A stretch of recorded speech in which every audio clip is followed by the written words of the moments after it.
What if I told you that Warhammer actually has more retcons than you thought? So, in this article, we're going to take a look at 9 of the Grimdark's biggest retcons. We're going to talk about what Luton thought a few years ago about retconning the lore, specific quotes from some of the authors, and just get to the conclusion, is there such a thing as a retcon in the 40k universe? So buckle up and let's go!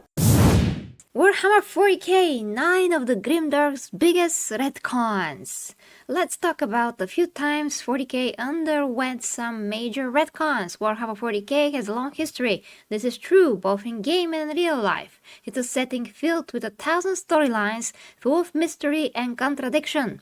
Over the decades since the 1980s, 40k has undergone just a few retcons. These changes, what we had been told was true, or as true as anything in the Grimdark is, to something altogether new. Today, let us take a look at few major changes that, for better or worse, reshaped the setting. So number 9, female custodies. Guys, something that we dread, or at least most of us that actually respect 40k dread, is the female custodies. This is the most recent of the major retcons. Up until recently, it was thought that Adeptus Custodes, much like the Space Marines, were a male. However, a recent short story confirmed the existence of female custodian guard. On top of that, GW confirmed that they have been around since the formation of the Adeptus Custodes. While this retcon doesn't have a huge impact on the WoW, it does open up interesting avenues and provides for more representation.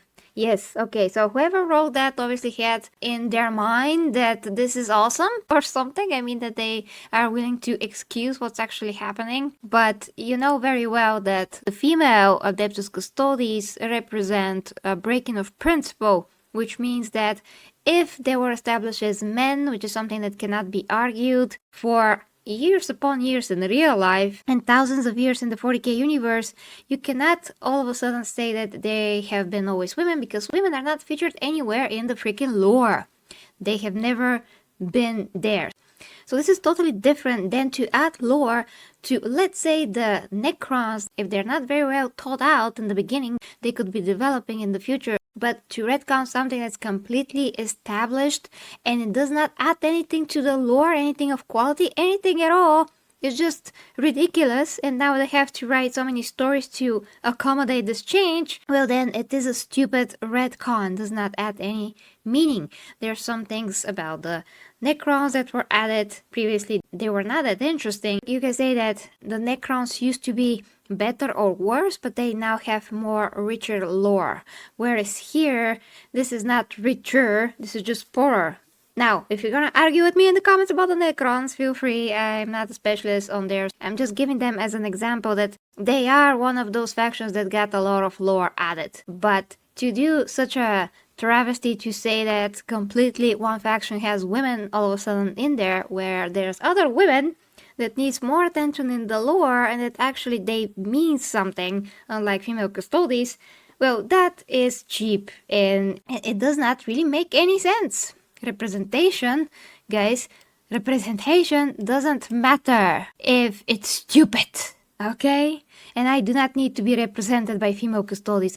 Now continuing, the squads are dead, number 8. The squads were a major army in the dawn times of 40k. For a couple of editions, they battled across the tabletop. Then they vanished. It was never really officially stated what happened. However, the generally accepted view was that they had been wiped out, maybe by the Tyranids. Maybe. It was also possible they had never existed. This was until 2022. Then GW decided to bring them back as the Leagues of Votan, with some major retcons on their history and lore.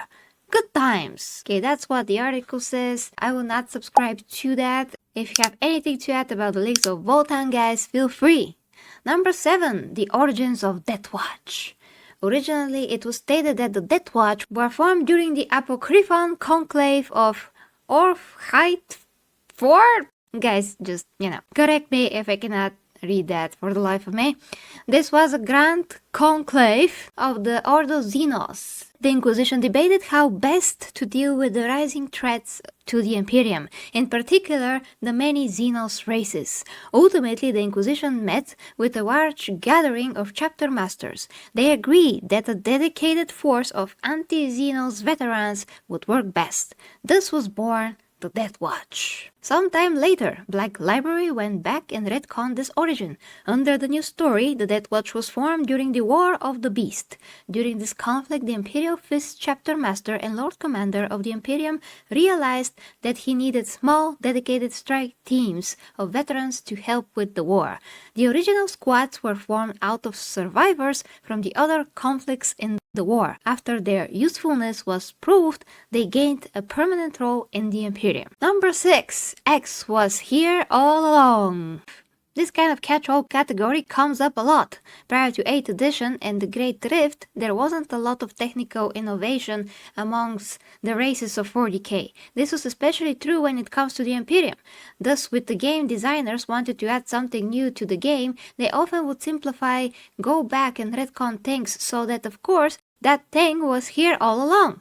Heck, it's been used for thousands of years. Oh my god, GW. You wanna just pull a veil over our heads? Thank you. We're not that dumb. Okay. You just never saw it. Just like remote custodies? Just like this new raid bone material? Great, okay. Space Marines are the most visible targets of this. However, other factions such as the Astra Militarum have gotten the treatment like that of Rogal Dorn above. Arguably, the Adeptus Custodes have been the most affected by these changes. They had an entire army worth of variety retconned into existence after decades of only existing in the original 1980s Rogue Trader book. That thing about the Rogue Trader book is interesting, guys. If you want me to do a separate video on that, let me know. Why the Alpha Legion turned. You could maybe argue that this wasn't a retcon at all. Early on, I'm not sure we ever had a clear version why the Alpha Legion turned traitor. Still, it was readily assumed and hinted at that the Alpha Legion, like the other fallen legions, had been slowly corrupted by the forces of chaos. Ultimately, they joined Horus when he called them to his side. However, this novel legion retconned things. It made the Alpha Legion secretly loyal. It was revealed that they had just turned traitor at the behest of the Xenos Cabal. This was in order to ultimately thwart the plans of chaos. It was also revealed retcon that the Alpha Legion had not one but two Primarchs, identical twins hidden from all. Yeah, that's interesting, but did one Primarch turn really traitor and the other one, not? Okay, number 4, the Horus Heresy. Honestly, pretty much every aspect of the Horus Heresy has been retconned at some point. In many cases, parts of it have been retconned multiple times. Even when something hasn't been explicitly retconned, you often have multiple competing stories that seem like retcons. However, the biggest retcon is probably in its existence. The heresy was not mentioned in the original 40k lore, though there was mention of a long ago civil war. It was first introduced as a concept in Adeptus Titanicus to justify using the same titans for both sides. Interesting. However, at this point, still simplify an imperial civil war and not a chaos-driven plot to destroy the galaxy. It wasn't until later in the Realm of Chaos books that the heresy would begin to take its current modern form. Eldar Human Ultramarines? Oh Jesus, I even didn't know about that. Let's see about this, guys. Chief Librarian Astropath Ilian Naste. Ilian was born to a human mother on the world of Badab following the exclusion of the tyrant there in 1920 of the current millennium. His father was a non-Endar mercenary. Oh my gosh, what the heck is this? Okay, so this is confusing and long. Not gonna read that, guys. If you like, you can read it yourselves. Of course, I'm gonna link the article down below. I forgot to say, yeah, it's down below. So, what does it say? Look, early 40k was really weird, at least compared to what we've come to know, and a lot of things that were true back in Rogue Trader have slowly been retconned away. Well, Rogue Trader is supposed to be, well, not at all anything that has to do with the lore anyway. I mean, it's a testing ground, so, it's not supposed to be counted in the lore. We should count the lore after Rogue Trader and not before that. But okay, I'm gonna read it. Now a certain number of those retcons fall under the, well, you didn't know the whole story, or this was there all along category, or even the might be true, or just some random propaganda. One of the oldest things, though, was the Imperium's view toward Xenos at the time. Suffer not the Xenos to live is such a cornerstone of 40k that it has become its own meme, and the Imperium's opposition to Xenos is legendary. See the second entry of this list. And yet it wasn't always so. Back in the day, the Imperium was pretty welcoming to the Xenos. Elijah Nastase, up there, was the chief librarian astropath of the frigging Ultramarines, was known half human, half elder mix. Note that he was also an important player in Terran's politics. Another idea retconned away we can see with him is that librarians or other people might move around a bit, serving with various chapters for a period of time. Okay, continuing to number 2. The 8th edition timeline. A few years ago, GW made one of the biggest and most forceful retcons ever. This was to the entire post-7th edition timeline. When 8th edition launched, the timeline made a massive jump forward.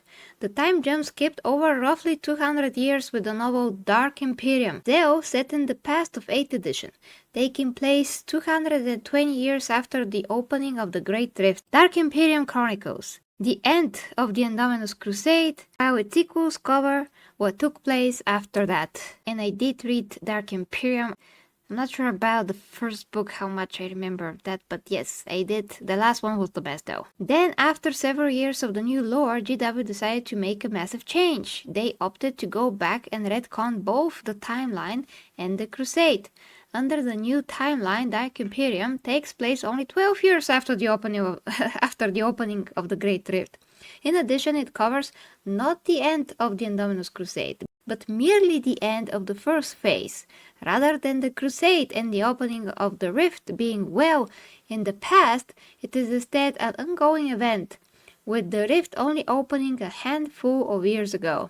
This was not merely a case of a new information contradicting old stories. GW actually went back and rewrote parts of several novels to make things fit. It's the first and only time they've done something like that extreme. And number 1, and actually, yeah, that's pretty crazy, guys. That's pretty freaking crazy that they did that. Number 1, the Black Crusade warrant failures. This might be the biggest retcon of all time.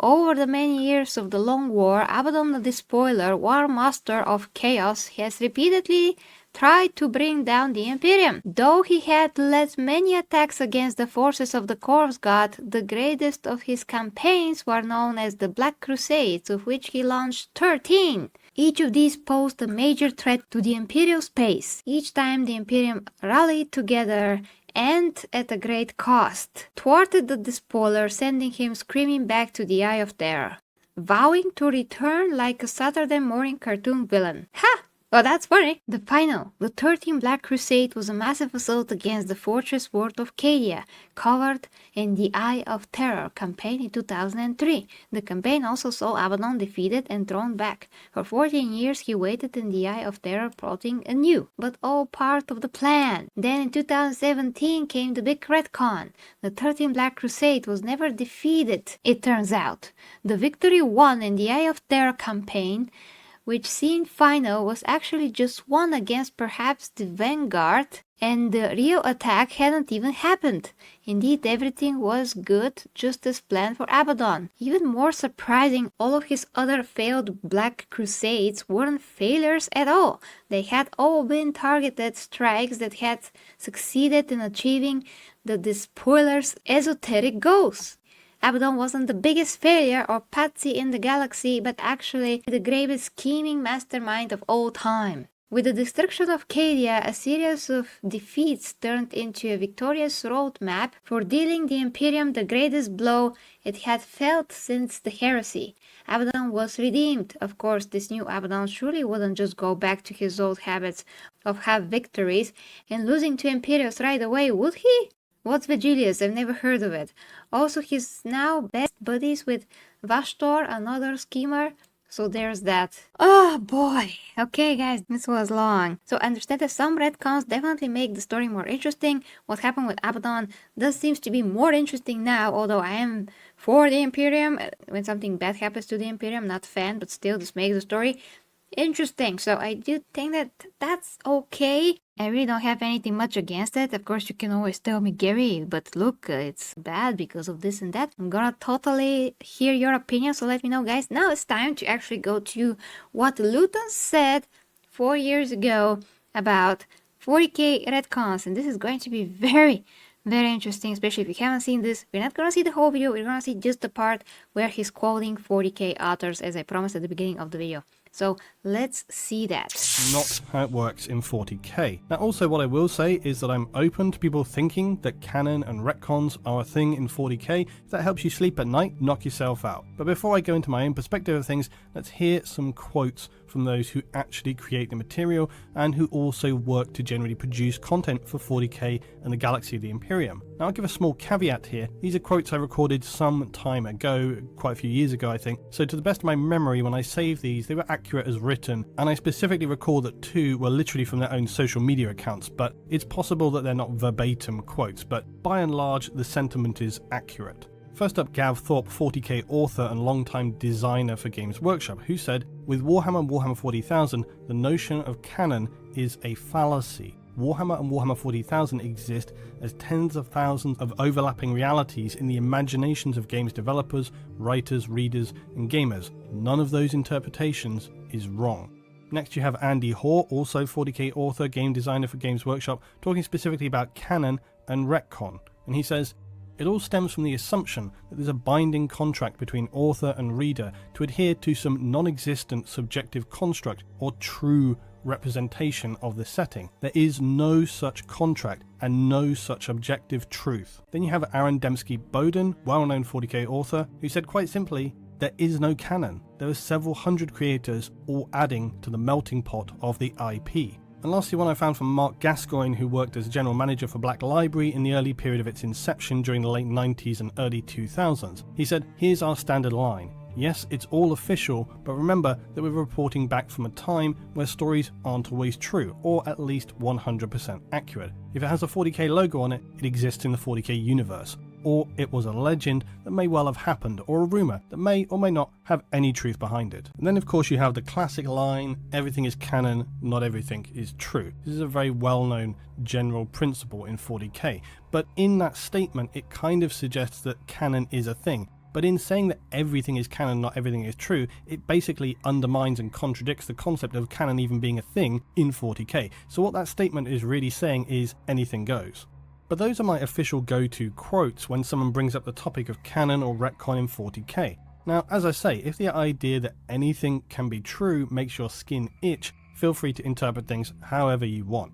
Except that at this point, it is very clearly established that retcons are not a thing in 40k, or at least not in our traditional understanding, because things are not truly retconned in 40k, but they are rewritten, expanded upon and clarified. Except it's important to realise that despite this, they are not conned in the true traditional sense, because by the very nature of 40k and any of those previous events will remain possible. They can't just be dismissed as never having happened. This is a very critical thing to know with 40k, and it's a core but completely understandable mistake that people very regularly make, because people assume that 40k operates the same as any other verse, especially people who have come recently into 40k. Maybe Okay, so he just goes on and on and on.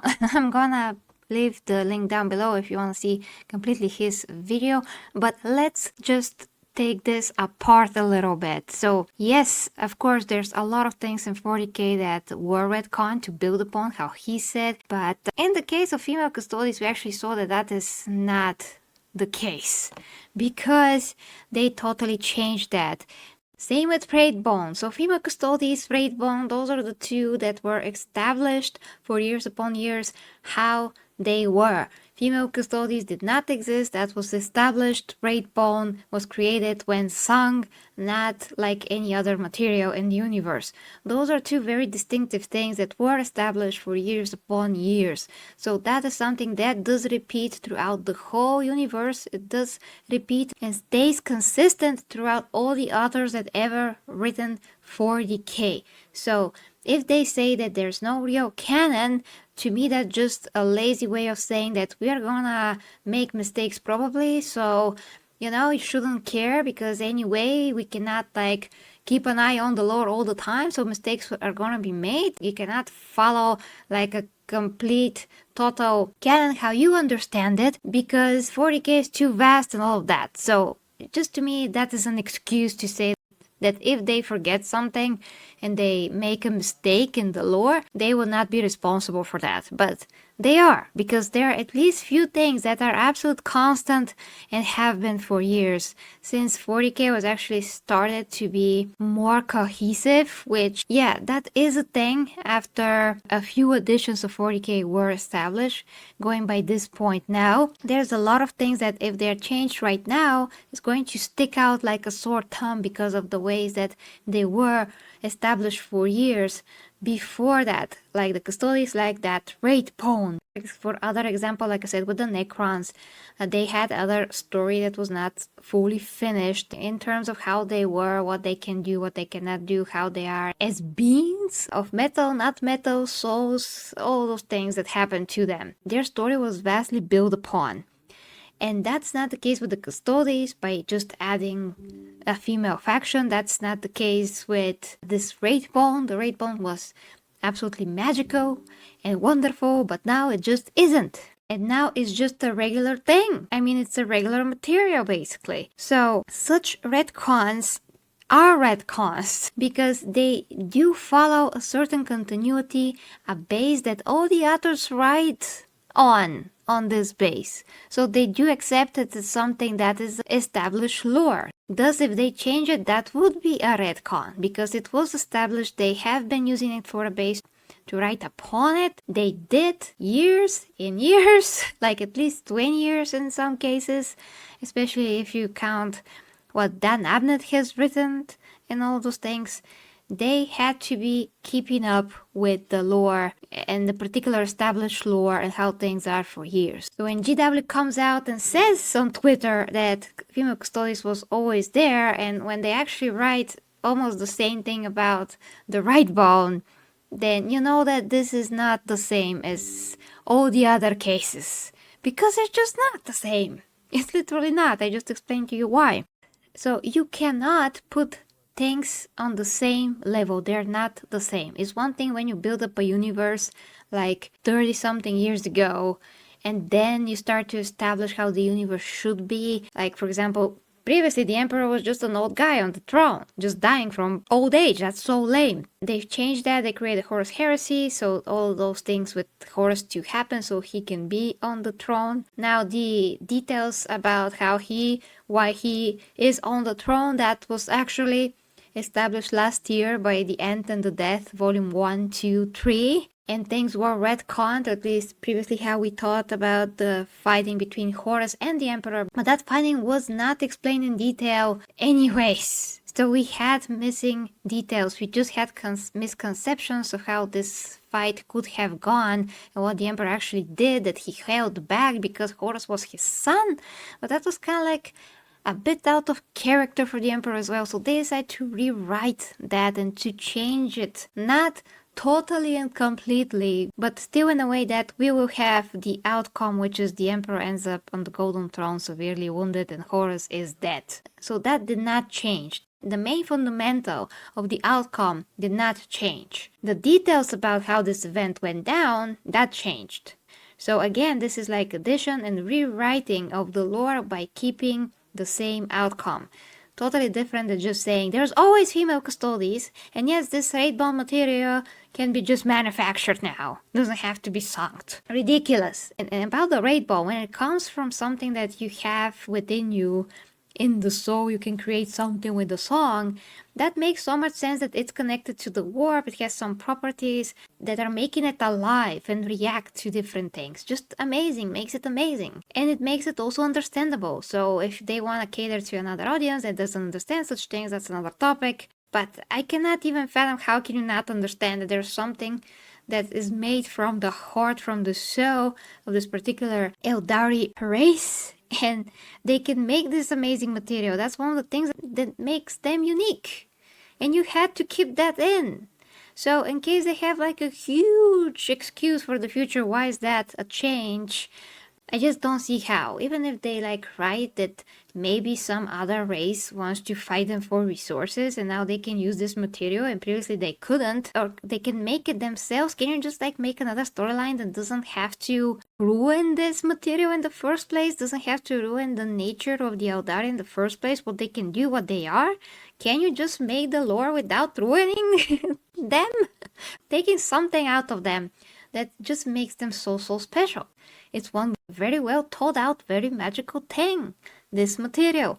So once again, when they do such things, guys, they have to think this through, because sometimes they're acting like we're fools, and that is why people think, and we absolutely see, that there is a lore that is established. How you change the lore, the manner that which you are doing it, is either chaotic and nonsensical, like with the Custodes of the Raidbone, or it is making some kind of a sense, like with the Emperor Horus and what actually went down with their battle. Maybe the previous version was better, you can argue about that, but at least it's not a total destruction of this fight and what went down. It's still heartbreaking, it's still gut-wrenching, you know, it still has some value to it. So let me know what you think in the comments. Watch this video up next and see you soon with me, the 40K Empress. Links are down below to everything that you need if you like to support me. I do coaching, fitness, health, nutrition, my own physique updates at OnlyFans, where I do my non-Slaneshi content in my own pocket dimension